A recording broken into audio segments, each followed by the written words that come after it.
नमस्कार दोस्तों, मैं सुप्रिया स्वागत करती हूँ आपका डिकोड एग्जाम के डेली करंट अफेयर की क्लास में। दोस्तों, आज करंट अफेयर की क्लास में हम डिस्कस करेंगे 23 फरवरी 23 फरवरी से रिलेटेड करंट अफेयर को। तो चलिए जल्दी से आप सभी लोग सेशन से जुड़ जाइए, सेशन को शेयर कर दे आप सभी लोग। और उम्मीद कर रही हूँ आप लोग साथ में नोटबुक और एक पेन लेकर के बैठे होंगे। जो कुछ भी पॉइंट्स और फैक्ट्स बताऊंगी मैं, जो आपके पीडीएफ में मेंशन नहीं होगा लेकिन आपके एग्जाम के लिए जरूरी होगा, उन्हें आप साथ में लिखते हुए चलेगा।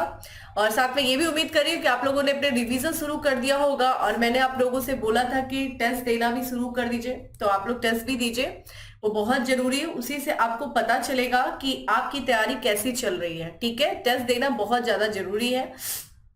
पेपर सॉल्व करिए, एनालाइज करिए, देखिए कहाँ पे कौन सी गलतियां हो रही है। जो गलतियां हुई हैं उनको करेक्ट करिए। सारी गलती देखिए यही हो जानी चाहिए। एग्जामिनेशन हॉल में आपको पूरी तरीके से प्रिपेयर जो होके जाना है, तो प्रिपरेशन आपकी इस तरीके की होनी चाहिए कि अच्छा स्कोर करें आप लोग। इसके लिए आपको टेस्ट पेपर सॉल्व करना बहुत जरूरी है। तो कोई भी टेस्ट पेपर ज्वाइन कर लीजिए। डिकोड एग्जाम में चला जो है अभी टेस्ट पेपर चल रहा है, काफी अच्छा टेस्ट पेपर रहा है, काफी अच्छा रिस्पॉन्स अभी तक रहा है। तो आप लोग ज्वाइन करें और टेस्ट प्रॉपर दें। ठीक है, चलिए देर नहीं करूंगी, अपनी क्लास स्टार्ट करूंगी। उसके पहले कहना चाहूंगी कि जल्दी से चैनल को सब्सक्राइब कर लीजिए और बेल आइकन को प्रेस कर लीजिए। इससे आपको चैनल से रिलेटेड हर क्लास की वीडियो का प्रॉपर नोटिफिकेशन मिलेगा और आपकी कोई भी क्लास मिस नहीं होगी।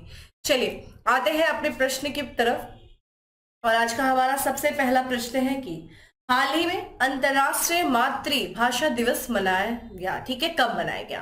तो अंतरराष्ट्रीय मातृभाषा दिवस कब मनाया गया, ऑप्शंस आपके सामने दिख रहा है।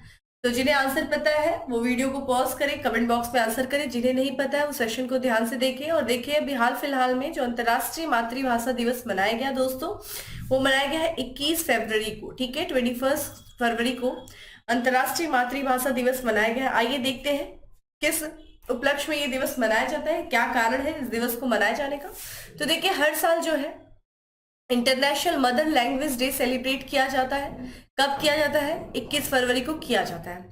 जैसा कि मैं आपसे बार बार कहती हूँ, जब भी कोई डेज हम बात करते हैं तो उसके साथ उसकी थीम भी इंपॉर्टेंट हो जाती है, थीम पूछी जाती है। और इस साल देखिए अंतरराष्ट्रीय मातृभाषा दिवस की थीम देखिए क्या है, बहुभाषी शिक्षा, शिक्षा में बदलाव के लिए जरूरी है। Multilingual education necessity to transform education. ठीक है, तो शिक्षा में बदलाव के लिए जरूरी क्या है? बहुभाषी शिक्षा। ठीक है, ताकि हर किसी को अपनी मातृभाषा में शिक्षा जो है प्रदान किया जाए, यही इसका क्या है, थीम है।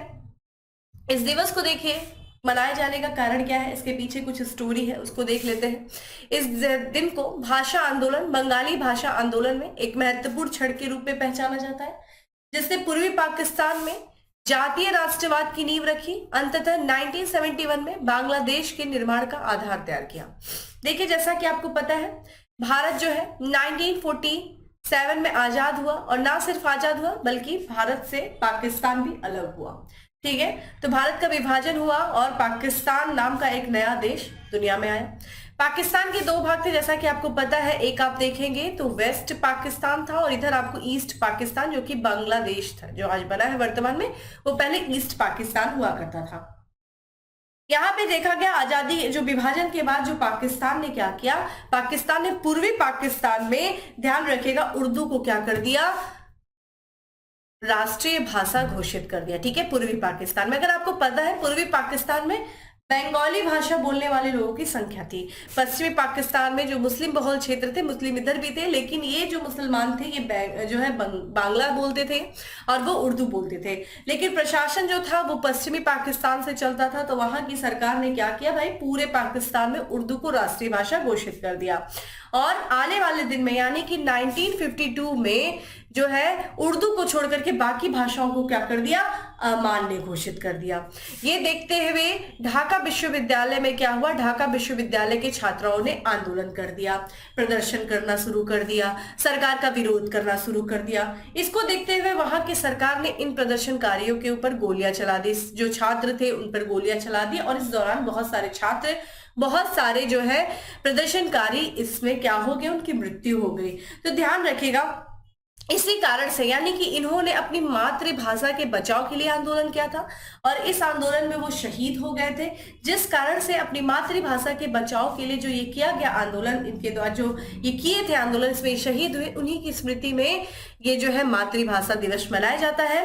और आगे चल करके देखिए, एक कनाडा में एक व्यक्ति थे ढाका के, ठीक है, बांग्लादेशी व्यक्ति थे जिनका नाम था रफीकुल, ठीक है, रफीकुल, ये ध्यान रखिएगा, इस्लाम। ये कनाडा में रहने वाले बांग्लादेशी थे, ठीक है, और इन्होंने ही जो है जो इस दौरान 1952 में जो भाषा आंदोलन के दौरान जो मृत्यु हुई थी जिनकी, उन्हीं की स्मृति में, उन्हीं को स्मरण करने के लिए इस दिवस को मनाए जाने का सुझाव दिया था और तारीख भी उन्होंने ही डिसाइड किया था। रफीकुल इस्लाम ने 21 फरवरी ये सुझाव दिया था कि 21 फरवरी को अंतर्राष्ट्रीय भाषा दिवस मनाए जाने का शुरुआत किया जाना चाहिए। तो बेसिकली देखा जाए दोस्तों, ये जो दिवस है इसकी जो पहल की गई थी वो बांग्लादेश की तरफ से की गई थी और यही जो है विद्रोह आगे चल करके धीरे धीरे इतना बढ़ गया कि 1971 में पूर्वी पाकिस्तान अलग होकर के बांग्लादेश के रूप में स्थापित हो गया।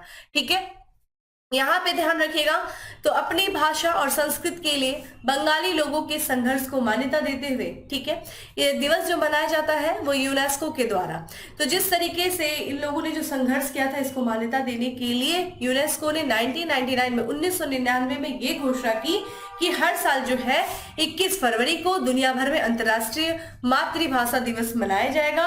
और जिसके बाद से देखा जाए जो पहली बार अंतर्राष्ट्रीय मातृभाषा दिवस मनाया गया दोस्तों, वो 21 फरवरी 2000 को मनाया गया, ठीक है, वैश्विक स्तर पे। वही बात करें यहाँ पे ये जो पहल है यूनेस्को की, यूनेस्को के द्वारा ये जो मनाया जाता है, ये यूनेस्को जो है वो मातृभाषा या फिर पहली भाषा, आपकी मदर लैंग्वेज जो है, मातृभाषा क्या, जो हम जब पैदा होते हैं अपनी माँ से जो अपनी लैंग्वेज सीखते हैं, जो हमारी पहली लैंग्वेज होती है वही हमारी मातृभाषा है। उसी मातृभाषा के आधार पे बहुभाषा शिक्षा को प्रोत्साहन देना, जिससे कि लोगों को, मतलब आपको अपनी भाषा में शिक्षित किया जाना, इससे आपको सरलता भी होगी, आप शिक्षित भी होंगे, आपको अदर लैंग्वेज सीखने की इतनी आवश्यकता नहीं पड़ेगी। तो एक तरीके से लोगों को जो है ज्यादा से ज्यादा इसको प्रोत्साहन दिए जाने का प्रयास किया जा रहा है यूनेस्को को। तो ध्यान रखिएगा जो है 21 फरवरी को अंतर्राष्ट्रीय मातृभाषा दिवस मनाया जाता है। इस साल थीम देख लीजिए क्या है, ये आपके लिए इंपॉर्टेंट है, बहुभाषीय शिक्षा, शिक्षा में बदलाव के लिए जरूरी है। चलिए अगले प्रश्न की तरफ बढ़ते हैं और हमारा अगला प्रश्न है कि निम्नलिखित में से किसे नीति आयोग का मुख्य कार्यकारी अधिकारी नियुक्त किया गया है। तो नीति आयोग के नए सीईओ बनाए गए हैं, किसे बनाया गया है, ऑप्शंस आप देख रहे हैं और हम डायरेक्ट आंसर पे चलते हैं। और करेक्ट आंसर है BVR सुब्रमण्यम, ठीक है। तो सुब्रमण्यम जी को, ठीक है, BVR सुब्रमण्यम जी को नीति आयोग का नया सीईओ बनाया गया है। आइए थोड़ा सा बात करते हैं इसके बारे में।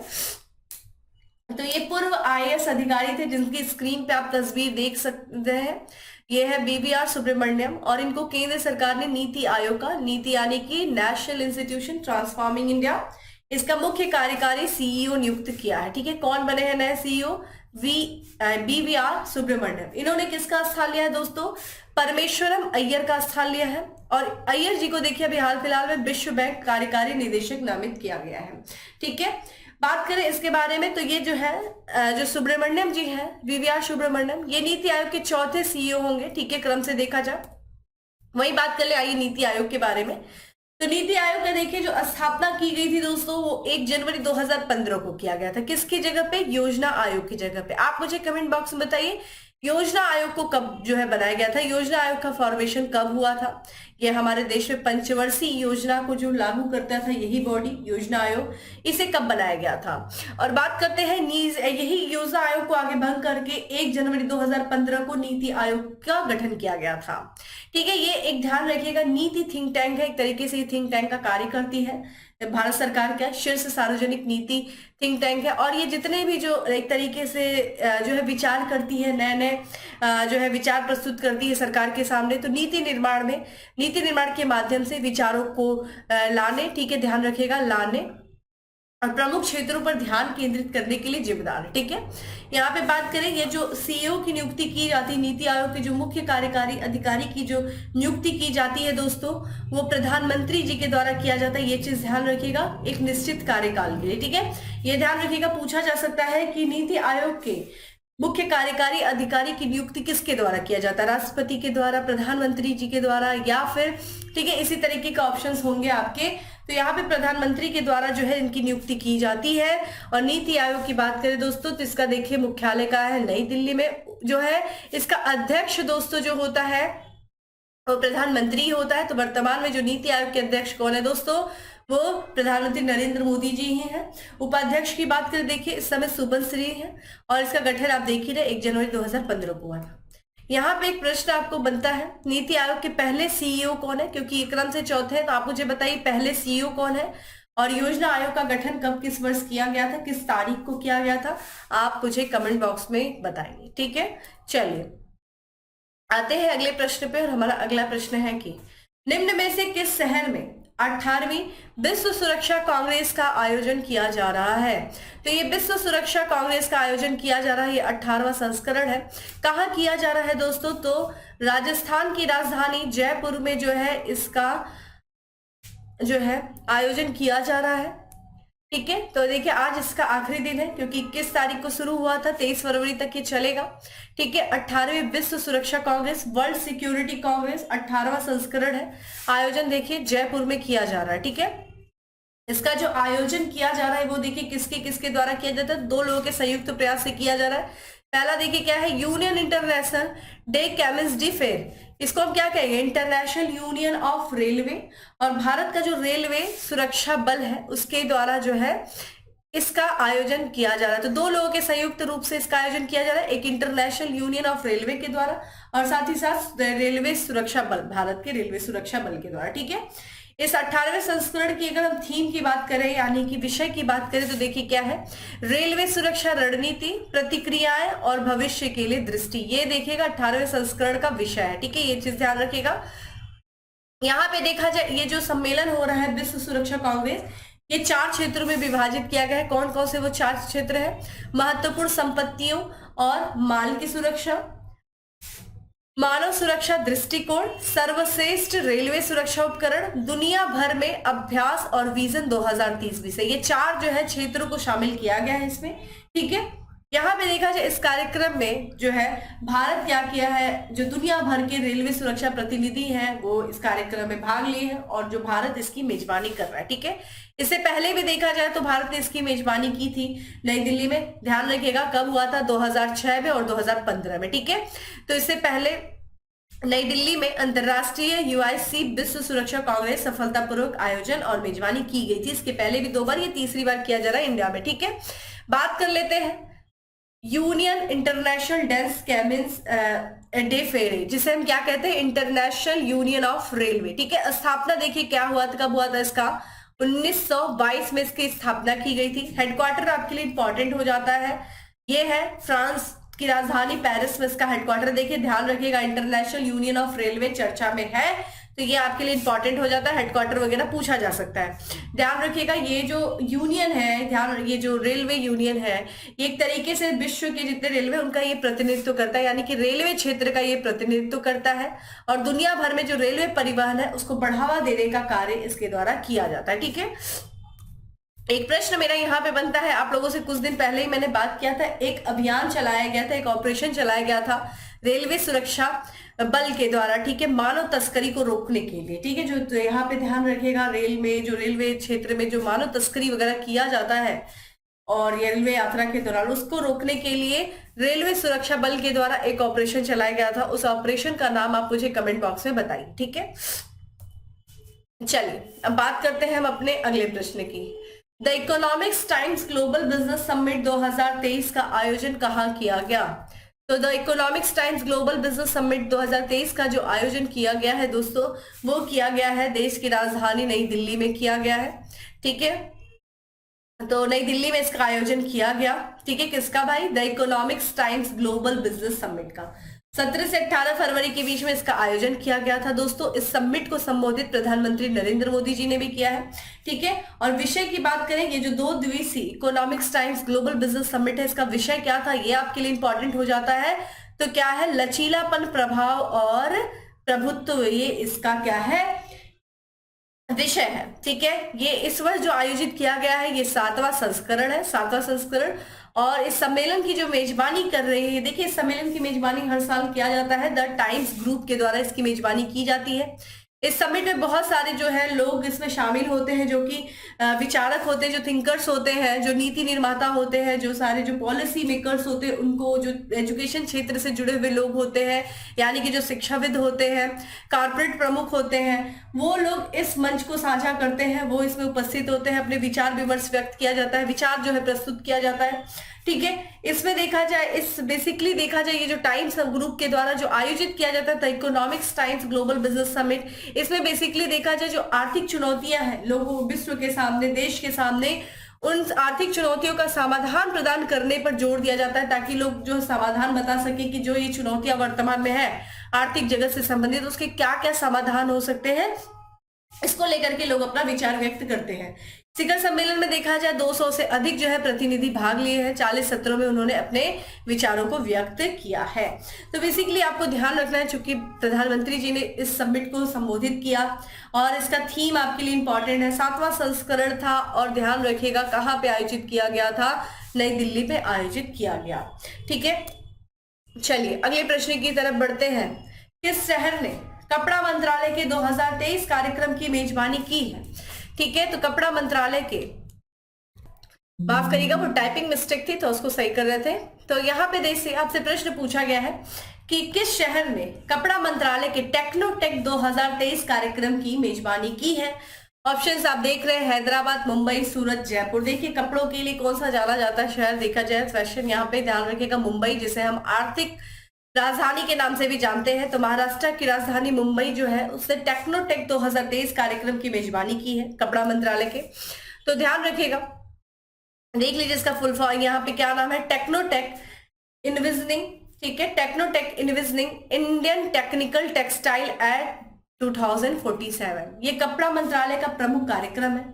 इसका जो आयोजन मुंबई में किया गया है, तो कपड़ा मंत्रालय के सहयोग से, यहाँ ध्यान रखिएगा कपड़ा मंत्रालय के द्वारा इसका जो है कार्य आयोजन किया जा रहा है, और ये मुंबई में फिक्की के द्वारा, फिक्की के सहयोग से किया जा रहा है। फिक्की यानी कि federation of Indian chamber of commerce and industry. ठीक है, यहाँ पे आप देख सकते हैं फिक्की के सहयोग से कपड़ा मंत्रालय इस कार्यक्रम की मेजबानी या फिर इस कार्यक्रम का आयोजन कर रहा है। कहाँ पे दोस्तों? मुंबई में कर रहा है। ठीक है, इस कार्यक्रम में बहुत से देशों के लोगों ने भाग लिया, जैसे कि इस कार्यक्रम जर्मनी के, स्विट्जरलैंड के, रूस के, दक्षिण कोरिया समेत 30 से अधिक देशों के 250 से अधिक खरीदारों ने इस कार्यक्रम में भाग लिया। ठीक है, कार्यक्रम का बेसिकली उद्देश्य देखिए क्या है, हम विशेष जो है इसका जो विशिष्ट उद्देश्यों के लिए विशेष रूप से डिजाइन किए गए वस्त्रों को बढ़ावा देना। तो जो पर्टिकुलर जैसे कोई भी उद्देश्य, लाइक जैसे आप क्या होता है, जैसे आप लोग शादी में जाते हैं तो शादी की अकॉर्डिंगली कपड़े पहनते होंगे, आप किसी बर्थडे पार्टी में जाते हैं तो बर्थडे के अकॉर्डिंग, आप किसी भी सम्मेलन में जाते जिस तरीके का, नहीं जो कुछ विशिष्ट उद्देश्य है उसके अकॉर्डिंगली, उससे विशेष रूप से जो डिजाइन किए गए कपड़े हैं उन वस्त्रों को बढ़ावा देना, यही इसका उद्देश्य है। चलिए आइए कुछ और भी महत्वपूर्ण तथ्य हैं जो आपके एग्जाम के लिए इंपॉर्टेंट है और हाल फिलहाल में चर्चा में रहे, तो उनको देख लेते हैं। सबसे पहले बात करेंगे India stone mart international exhibition के 11वें संस्करण की मेजबानी किया किसने किया? देखिए जयपुर ने किया। ठीक है, राजस्थान की कैपिटल जयपुर ने किया। स्ट्रीट चाइल्ड क्रिकेट विश्व कप 2023 की मेजबानी करने की घोषणा किया है किसने दोस्तों? भारत। तो भारत जो है मेजबानी कर रहा है 2023 के स्ट्रीट चाइल्ड क्रिकेट विश्व कप 2023। फीडे विश्व शतरंज चैंपियनशिप 2023 की मेजबानी कौन कर रहा है दोस्तों? कजाकिस्तान कर रहा है। वहीं देखा जाए सूचनाओं तक सार्वभौमिक पहुंच के लिए अंतरराष्ट्रीय दिवस पर सम्मेलन की मेजबानी कौन कर रहा है? ताशकंद। ठीक है, तो ये कुछ इंपॉर्टेंट तथ्य है जो मेजबानी से संबंधित है कि कौन सा देश कौन सी चीज की मेजबानी कर रहा है, और यहाँ से क्वेश्चन पूछे जाते हैं, तो इसको भी चार्ट को ध्यान में रखिएगा। ठीक है, चलिए अगले प्रश्न की तरफ बढ़ते हैं। निम्न में से किसने नेशनल जियोग्राफी की पिक्चर्स ऑफ द ईयर प्रतियोगिता जीती है? तो ये ध्यान रखिएगा, नेशनल जियोग्राफी की पिक्चर्स ऑफ द ईयर प्रतियोगिता जीती है कार्तिक सुब्रमण्यम ने। ठीक है, कार्तिक सुब्रमण्यम, देखिए अभी सुब्रमण्यम जी एक थे जो नीति आयोग के सीईओ बनाए गए हैं, ये कार्तिक सुब्रमण्यम जी हैं जिन्होंने पिक्चर्स ऑफ द ईयर प्रतियोगिता जीती है नेशनल जियोग्राफी की। आइए देख लेते हैं। तो यहाँ पे देखिए ये अभी कुछ मतलब हाल में देखा जाए जो नेशनल जियोग्राफी है उसने अभी जो वार्षिक रूप से एक पुरस्कार की घोषणा करता है पिक्चर्स ऑफ द ईयर, और इस साल उसने घोषणा विजेताओं की सूची की घोषणा किया है पिक्चर्स ऑफ द ईयर, और इधर देखा जाए एक भारतीय मूल के जो है व्यक्ति जिनका नाम है कार्तिक सुब्रमण्यम, ठीक है, उन्होंने देखा जाए इस साल जो है पिक्चर्स ऑफ द ईयर पुरस्कार प्रदान उनको किया गया है। कौन सी पिक्चर के लिए? डांस ऑफ द ईगल, ठीक है। उन्होंने एक फोटो लिया है जिसकी तस्वीर आप यहाँ पे देख सकते हैं, किस तरीके से एक डाल है जिस पर जो है ईगल संघर्ष कर रहे हैं अपने आप को रहने के लिए, ठीक है। तो उसकी फोटो इन्होंने लिया था और इस फोटो का शीर्षक उन्होंने देखे क्या रखा? डांस ऑफ द ईगल, ठीक है, ये शीर्षक था इस फोटो का, ठीक है। और इसी फोटो के लिए इनको जो है नेशनल जियोग्राफिक की तरफ से पिक्चर्स ऑफ द ईयर पुरस्कार प्रदान किया गया है। ये जो फोटो ली गई थी डांस ऑफ द ईगल शीर्षक वाली ये जो फोटो है, ये उनकी तस्वीर, ये देखिए कहाँ क्लिक की गई थी? तो अलास्का के चिल्कट बाइल्ड ईगल फीचर्स में इसको खींचा गया था, ठीक है। अलास्का जो कि प्रांत है, स्टेट है किसका दोस्तों? यूएसए का, कनाडा के वेस्ट में आपको देखने को मिलेगा। तो वहां पे ये जो फोटो क्लिक की गई थी जिसकी तस्वीर आप यहाँ पे देख रहे हैं, और इसी तस्वीर के लिए इनको इस पुरस्कार से सम्मानित किया गया है। ये जो तस्वीर की शीर्षक है, ठीक है, डांस, जो आप ये शीर्षक देख रहे हैं डांस ऑफ द ईगल, ये देखिए ये प्रभावित है एक उपन्यास है जिसका नाम है द डांस विद ड्रैगन, ठीक है। द डांस विद ड्रैगन उपन्यास है किसका? आर मार्टिन का, ठीक है। ये एक लोकप्रिय उपन्यास है the dance with the dragon, और इसी उपन्यास के शीर्षक से प्रभावित है ये शीर्षक। कौन सा दोस्तों? ये जो कार्तिक सुब्रमण्यम की फोटो है डांस ऑफ द ईगल, ठीक है। तो इसी चीज के लिए इनको फीचर, इस तरह के प्रश्न पूछे जाते हैं वर्ड से रिलेटेड, तो वन लाइनर चीजें हैं, इसको थोड़ा सा याद कर लीजिए। चलिए हम आगे बढ़ते हैं और अपने अगले प्रश्न की तरफ बढ़ते हैं। नेक्स्ट क्वेश्चन है, APJ Abdul Kalam satellite launch vehicle mission की शुरुआत कहाँ की गई है? तो ये जो है APJ Abdul Kalam satellite launch vehicle mission की शुरुआत की गई है। कहाँ की गई है, कहाँ से की गई है, ये आपके लिए, ये आपसे प्रश्न पूछा जा रहा है। तो देखिए तमिलनाडु का ये स्थान है पट्टीपोलम से जो है इसकी शुरुआत की गई है। तो ये मिशन है, ध्यान रखिएगा, doctor APJ Abdul Kalam international foundation के ये जो मिशन है, ये देखिए किसके किसके द्वारा चलाया जा रहा है, सबसे इंपॉर्टेंट है, ठीक है। मिशन क्या है दोस्तों? तो doctor APJ Abdul Kalam satellite launch vehicle mission है। और इस मिशन की शुरुआत देखिए किसके किसके द्वारा किया गया। एक तो फाउंडेशन है doctor APJ Abdul Kalam foundation, दूसरा स्पेस जोन इंडिया ने मार्टिन फाउंडेशन के साथ मिलकर के चेन्नई के पास, ठीक है, चेंगलपट्टू के पट्टीपुलम गांव में किया है, ठीक है। तो देखिए यहाँ पे चेन्नई के पास एक क्षेत्र है चेंगलपट्टू के पट्टीपुलम गांव से इस मिशन की शुरुआत की गई है, ठीक है, मार्टिन फाउंडेशन के साथ मिल करके। और ये जो है इस सम्मेलन, जब इस मिशन की शुरुआत की जा रही थी तो इस कार्यक्रम में जो मुख्य अतिथि थी वो तेलंगाना की राज्यपाल थी तमिलसाई, ठीक है, तमिलसाई सौंदरराजन इस कार्यक्रम की मुख्य अतिथि के रूप में यहाँ पे उपस्थित थी। इस मिशन में देखा जाए जो देश भर के जो विभिन्न हिस्से में जो क्लास 6 से लेकर के 12 तक के जो बच्चे हैं, ठीक है, लगभग 12,000 से अधिक जो स्टूडेंट हैं, उन्होंने 150 PISO उपग्रह को डिजाइन और विकसित करने में उनको सक्षम बनाया गया है और जिन्हें रॉकेट के माध्यम से प्रक्षेपित किया जाएगा, ठीक है। और यहाँ पे देखा जाए मार्टिन फाउंडेशन की बात करें दोस्तों तो ये तमिलनाडु का एक गैर लाभकारी संगठन है और इस मिशन में उससे सबसे ज्यादा वित्त पोषण किया, यानी कि यह परियोजना का जो 85% जो वित्त पोषित किया गया है वो इसी मार्टिन फाउंडेशन के द्वारा किया गया है। इस मिशन के तहत ध्यान रखिएगा निजी कंपनियों द्वारा भारत का पहला हाइब्रिड साउंडिंग रॉकेट लॉन्च किया जा रहा है, ये इंपॉर्टेंट है आपके लिए। तो भारत का पहला हाइब्रिड साउंडिंग रॉकेट कहां से लॉन्च किया गया है दोस्तों? पट्टीपुलम गांव से लॉन्च किया गया है doctor APJ Abdul Kalam satellite launch vehicle mission से, ठीक है। इस रॉकेट का जो उपयोग किया जाएगा कहां कहां किया जाएगा? मौसम के क्षेत्र में, मौसम, वायुमंडलीय स्थिति और विकिरण में अनुसंधान के लिए इसका जो है प्रयोग किया जाएगा। एक आपके लिए नोट देखिए, अगर आपसे पूछा जाए भारत का पहला निजी तौर पर विकसित रॉकेट जो था वो किसके द्वारा लॉन्च किया गया था, उसका नाम क्या था? तो देखिए ये ध्यान रखिएगा लास्ट ईयर यानी कि वर्ष 2022 में एक अंतरिक्ष प्रौद्योगिकी स्टार्टअप है जिसका नाम है Skyroot aerospace. Skyroot aerospace ने भारत का पहला निजी तौर पर विकसित रॉकेट लॉन्च किया था। क्या नाम था उसका? विक्रम एस। तो आपसे पूछा जा सकता है कि पहला निजी तौर पर विकसित रॉकेट का नाम क्या है? विक्रम एस है। किसके द्वारा? स्काई रूट एरोस्पेस के द्वारा लॉन्च किया गया था, ठीक है। चलिए अगले प्रश्न की तरफ बढ़ते हैं। अगला प्रश्न है कि बाफ्टा अवार्ड 2023 में सर्वश्रेष्ठ अभिनेता का पुरस्कार किसने जीता है? तो देखिए अभी हाल फिलहाल में ये ब्रिटिश अवार्ड है, बाफ्टा अवार्ड, जिसकी घोषणा की जा चुकी है, अवार्ड प्रदान किया जा चुका है, और जो है सर्वश्रेष्ठ अभिनेता का जो पुरस्कार जीता है दोस्तों, वो जीता है ऑस्टिन बटलर ने जीता है, ठीक है। और आइए इसके बारे में बात करते हैं। तो देखिए अभी हाल फिलहाल में जो लंदन के रॉयल फेस्टिवल हॉल है उसमें 76, ठीक है, ध्यान रखिएगा, 76 ब्रिटिश एकेडमी फिल्म अवार्ड, जो बाफ्टा अवार्ड विजेताओं की घोषणा की गई। तो इस साल कौन सा ये था संस्करण, 76वां था।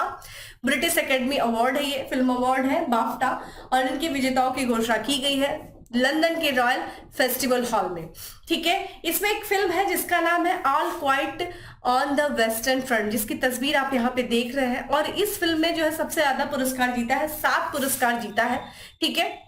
तो ये फिल्म आपके लिए इंपॉर्टेंट हो जाती है, ठीक है, all Quiet on the Western front. और इसमें देखा जाए, इसने जो 7 पुरस्कार जीते, इसमें इसने सर्वश्रेष्ठ पुरस्कार फिल्म का पुरस्कार जीता है, सर्वश्रेष्ठ निदेशक का पुरस्कार, film not in the English language जो है, ये सारे पुरस्कार इसने जीते हैं। फिल्म जो है, इस फिल्म की बात किया जाए तो ये जर्मन युद्ध विरोधी ड्रामा है, और एक उपन्यास है दोस्तों जिसका नाम है एरिया मारिया रिमार्क का एक उपन्यास है, उस पर ये आधारित है, ठीक है। 1928 के उपन्यास पर ये फिल्म आधारित है। यहाँ पे हम बात कर लेते हैं, फिल्म जो है, एक फिल्म है जिसका नाम है द बंसीज ऑफ इनसीरिन और एल्विस, इसको 4 बाफ्टा पुरस्कार से सम्मानित किया गया है, ठीक है। आइए ये देखिए, जो है बाफ्टा पुरस्कार 2023 के विजेताओं की सूची है।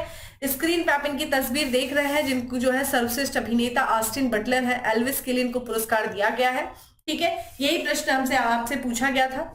वही सर्वश्रेष्ठ अभिनेत्री की बात किया जाए तो कैट ब्लैंचेट है, जो टार फिल्म के लिए इनको दिया गया है। सर्वश्रेष्ठ निदेशक की बात किया जाए तो एडवर्ड बर्जर है, all Quiet on the Western front. ये देखिए, ये आपके लिए इंपॉर्टेंट हो जाता है कि इस फिल्म के निदेशक कौन है, जो सर्वाधिक जो अवार्ड जीता है all Quiet on the Western front, Edward Berger है। सर्वश्रेष्ठ कास्टिंग की बात किया जाए तो एल्विस है, इसी फिल्म के जो है जो एक्टर है ऑस्टिन बटलर, जिनकी तस्वीर आप देख सकते हैं। वेस्ट सिनेमा ये आपका देखा जाए तो सिनेमेटोग्राफी की बात किया जाए तो all Quiet on the Western front इसी फिल्म को जाता है। रूपांतरित की बात किया जाए, रूपांतरित पटकथा की दोस्तों, तो यहाँ पे देखा जाए तो all Quiet on the Western front, Edward Berger, यहाँ पे लेस्ली पेस्टन और इयान स्कॉटलैंड, ठीक है। और यहाँ पे सर्वश्रेष्ठ सिनेमा, यहाँ पे जो बात करें, ये भी देखिए, ये फिर से आ गया पुनः, ये चीज देखा जाए। सर्वश्रेष्ठ वित्त चित्र की बात किया जाए दोस्तों तो यहाँ पे नौलनी, ठीक है, जिसका नाम डैनियल रोहर। और सर्वश्रेष्ठ ओरिजिनल स्कोर की बात किया जाए तो ये भी जो फिल्म है, यानी कि All Quiet on the Western Front, Volker वेटमन जो है, ये पुरस्कार दिया गया है, ठीक है। तो ये कुछ जो है पुरस्कारों की सूची है, इंपॉर्टेंट आपके लिए। सबसे इंपॉर्टेंट देखिए, सर्वश्रेष्ठ अभिनेता, सर्वश्रेष्ठ अभिनेत्री और सर्वश्रेष्ठ निदेशक, इससे ज्यादा नहीं कुछ पूछा जाता है। फिल्म का नाम ध्यान रखिएगा, ये चीज आपके लिए इंपॉर्टेंट हो जाती है, ठीक है। आइए इसी के साथ हम अगले प्रश्न की तरफ बढ़ते हैं। हमारा अगला प्रश्न है कि केंद्रीय गृह मंत्री ने कहा शिवाजी के जन्म जीवन पर आधारित थीम पार्क शिव सृष्टि के प्रथम चरण का लोकार्पण किया है। तो शिव सृष्टि जो है, ये शिवाजी के जीवन पर आधारित, यानी कि छत्रपति शिवाजी के जीवन पर आधारित ये थीम पार्क है शिव सृष्टि। और ये कहाँ पे बनाया जा रहा है दोस्तों, तो पुणे में। पुणे देखिए, इनका ये जन्म स्थान था, पुणे में ही छत्रपति शिवाजी महाराज जी का जन्म हुआ था, पुणे के शिवनेरी किले में, ध्यान रखिएगा, शिवनेरी के किले में इनका जन्म हुआ था। और यहीं पे जो है ये बनाया जा रहा है ये पार्क सृष्टि, शिव सृष्टि। और आइए इसके बारे में बात करते हैं, आइए इसके एक्सप्लेनेशन को देखते हैं। तो देखिए, जो केंद्रीय गृह मंत्री है अमित शाह ने, उन्होंने जो महाराष्ट्र का पुणे है शहर, वहां पे छत्रपति शिवाजी महाराज के जीवन पर आधारित थीम पार्क, जिसका नाम क्या है शिव सृष्टि, उसके प्रथम चरण का लोकार्पण किया है, ठीक है। ये देखा जाए, ये जो शिव सृष्टि है ये 4 चरणों में पूरा होगा, जिसके प्रथम चरण का लोकार्पण किया गया है। और ध्यान रखिएगा, ये जो पार्क है ये छत्रपति शिवाजी महाराज जी के गाथाओं के बड़े गौरव के साथ समग्र शिव के सामने रखा जाएगा, ठीक है। यहाँ पे देखा जाए तो यहाँ 3D के शिव जो है शिवकालीन दुर्गों का सफर होगा। शिवाजी के राज्याभिषेक की कहानी से बताई जाएगी। उनके आगरा में, जब इनको आगरा में मुगलों के द्वारा कैद कर लिया गया था, तो किस तरीके से ये आगरा में मुगलों के चुंगल से निकल के भागे थे, ये सारे जो है प्रसंगों का संयोजन जाएगा इस पार्क में, ठीक है।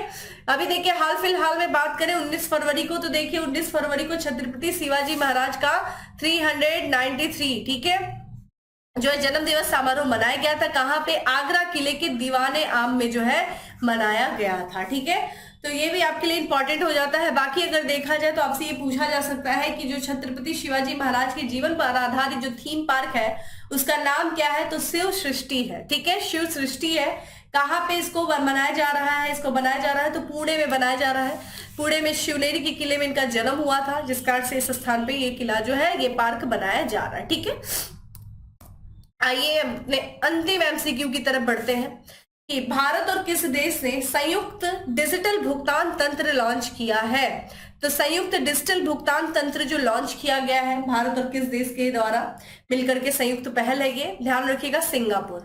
ठीक है, आइए बात करते हैं। तो देखिए अभी हाल फिलहाल में जो है सिंगापुर और भारत ने जो है दोनों देशों के जो निवासी हैं भारत में, चाहे भारत वाले जो सिंगापुर में रहते हैं, सिंगापुर वाले जो भारत में रहते हैं, इनको जो है आसानी से और तेजी से एक दूसरे के सीमा पार लेन देन करने के लिए, यानी कि जो है पैसे का लेन देन करने के लिए उनको सक्षम बनाने के लिए एक संयुक्त भुगतान तंत्र की शुरुआत की है। ठीक है, ये जो सुविधा है इसका शुभारंभ जो किया गया है वो ध्यान रखिएगा, जो भारतीय रिजर्व बैंक के गवर्नर है शक्तिकांत दास और जो सिंगापुर के मौद्रिक प्राधिकरण के प्रबंध निदेशक है रवि मेनन, इन्होंने जो है इस सुविधा का जो है संयुक्त रूप से शुभारंभ किया है। ध्यान रखिएगा, ये जो सुविधा है ये इसको जो है स्टार्ट करने के लिए जिन दो चीजों जो दो हैं जिनके बीच में ये समझौता किया गया है, सबसे पहले देखा जाए तो यहाँ पे जो कंपनी है यानी कि यूनिफाइड पेमेंट इंटरफेस यूपीआई और जो सिंगापुर का पे नाउ है, इन्हीं के बीच में इस लेन देन सुविधा को सुविधाजनक बनाने के लिए इस संबंध में समझौता किया गया। तो किसके किसके बीच में ये समझौता हुआ है, एक तो ये भारत ने यूपीआई यानी कि यूनिफाइड पेमेंट जो है इंटरफेस और जो सिंगापुर का पे नाउ है, इनके बीच में ये समझौता किया गया है। इस समझौते के बाद देखिए क्या होगा, ये जो सुविधा है जिसको शुरुआत की जा रही है, इस सुविधा से दोनों देशों के जो निवासी हैं वो सीमा पार प्रेषण यानी कि रेमिटेंस को तेजी से एक दूसरे के देश में भेज सकेंगे। अधिक लागत कुशल से वो क्या करेंगे, स्थानांतरित करने में वो सक्षम बनाएगा। ठीक है, ये सुविधा यहाँ पे बात करें तो इस सुविधा से जो सिंगापुर में जो भारतीय डायस्पोरा रहते हैं वो सिंगापुर से भारत को, और जो भारत से जो सिंगापुर में पैसा स्थानांतरित करने में उनको क्या मिलेगा, सहायता मिलेगी। तो जो यहाँ पे रहता है, जो सिंगापुर के लोग यहाँ रहते हैं वो सिंगापुर पैसा भेज सकेंगे, जो सिंगापुर के डायस्पोरा भारत में रहते हैं या फिर सिंगापुर में जो भारतीय डायस्पोरा वहां रहते हैं वो सिंगापुर से पैसे जो है आसानी से यहाँ क्या करेंगे, जो है प्रेषण कर सकेंगे, उनको क्या करेंगे, जो कि भेज सकेंगे। तो ये सुविधाजनक जो है, इस सुविधा को बनाने के लिए भारत और सिंगापुर ने समझौता किया है। ठीक है, तो ये था हमारा 10 MCQ। अब बात करते हैं दोस्तों किसके बारे में, फैक्ट्स ऑफ द डे के बारे में। तो आज का हमारा सबसे पहला फैक्ट है कि लाइफ इंश्योरेंस कंपनी अनमोल सुरक्षा कवच लॉन्च किया है। तो किस लाइफ इंश्योरेंस कंपनी ने अनमोल सुरक्षा कवच लॉन्च किया है, आदित्य बिरला सन लाइफ इंश्योरेंस ने। वही बात करें स्कॉटलैंड की प्रधानमंत्री जिन्होंने अपने पद से इस्तीफा दे दिया है, क्या नाम है, निकोला स्टर्जन जो है ये स्कॉटलैंड की प्रधानमंत्री थी और इन्होंने अपने पद से इस्तीफा दे दिया। वही बात करें यूपीआई और रुपे कार्ड को जोड़ने वाला पहला निजी क्षेत्र बैंक बन गया है, कौन सा, एचडीएफसी बैंक। ठीक है, अगला है हाल ही में जारी मॉर्गन स्टैनली की रिपोर्ट के अनुसार वर्ष 2024 में भारत की जो है कितने प्रतिशत से वृद्धि होगी, जो विकास दर क्या होगा, तो यहाँ पे 6.2% की दर से जो है वृद्धि बढ़ेगी। ठीक है, वही अंतिम है कि वैश्विक व्यापार समुदाय के लिए G20 संवाद मंच की मेजबानी कर रहा है, कौन किया, किसने किया, मणिपुर राज्य ने किया। तो दोस्तों ये था आज का हमारा 10 MCQ। उसके साथ ही साथ हम लोगों ने फैक्ट्स ऑफ द डे के बारे में डिस्कस किया। डेली करंट अफेयर की पीडीएफ जो है वो आपको टेलीग्राम ग्रुप में मिल जाएगी, जिसका लिंक आपको डिस्क्रिप्शन बॉक्स में दिया हुआ है, जाइए डाउनलोड करिए और तेजी से अपनी जो है रिवीजन सेशन स्टार्ट कर दीजिए। बाकी देखा जाए तो जो कुछ भी आपको बताया जा रहा है उसकी शॉर्ट नोट्स बनाइए और लग जाइए जोर शोर से अपने प्रिपरेशन में। चलिए फिर मिलेंगे अगले सेशन में, तब तक के लिए bye, have a good day, stay safe and stay happy.